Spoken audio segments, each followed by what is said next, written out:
മഞ്ചേരിയിൽ നടന്ന അപകടത്തിൽ മരിച്ച ഒരേ കുടുംബത്തിൽ നിന്നുള്ള 4 പേരുടെ മൃതദേഹം പൊതുദർശനത്തിനെത്തിച്ചു. കിഴക്കേത്തല മദ്രസ ഹാളിലാണ് പൊതുദർശനം.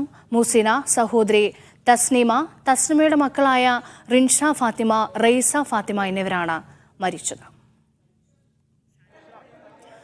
വിവരങ്ങൾ നൽകാൻ സാജിദ് അജ്മൽ ചേരുന്നുണ്ട്. സാജിദ്, വലിയ വിഷമമാണ് ഈ വാർത്ത കേട്ടതു മുതൽ ആ നാട് അനുഭവിക്കുന്നത്. എത്രത്തോളം വൈകാരികമാണ് അവസാനമായ ഒരു നോക്ക് ആ കുടുംബത്തെ നാട്ടുകാരൊന്നടക്കമെന്ന് കാണുന്നത്?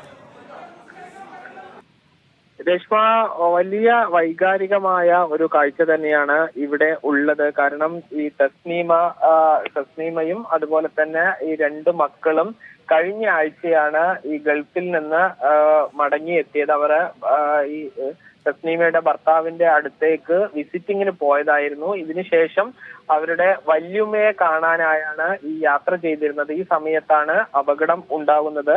തസ്നീമയും അതുപോലെ തന്നെ മകൾ റിൻഷ ഫാത്തിമ, റൈഹ ഫാത്തിമ എന്നിവരാ മരിച്ചത്. ഇത് കൂടാതെ തസ്നീമയുടെ സഹോദരി മുഹസിനയും ഉണ്ടായിരുന്നു. ഇവിടേക്ക് മഞ്ചേരി കിഴക്കേ തലയിലുള്ള മദ്രസയിലാണ് പൊതുദർശനത്തിന് വെച്ചത്. പൊതുദർശനം അല്പസമയം മുൻപ് പൂർത്തിയായി.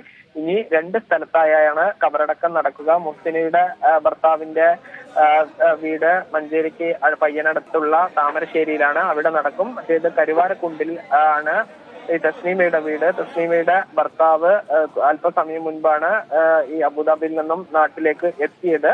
ഈ തസ്നീമയുടെയും റിൻഷ ഫാത്തിമയുടെയും റൈഹ ഫാത്തിമയുടെയും മൃതദേഹം ഈ കരുവാരക്കുണ്ടിലെ അവരുടെ വീട്ടിന് സമീപത്തുള്ള പള്ളിയിലും കബറടക്കം നടക്കും. ഈ ഓട്ടോ ഡ്രൈവറായ മജീദിന്റെ മൃതദേഹം കബറടക്കി കഴിഞ്ഞു. ശരി, സാജിദ് അജ്മലാണ് വിവരങ്ങൾ നൽകിയത്.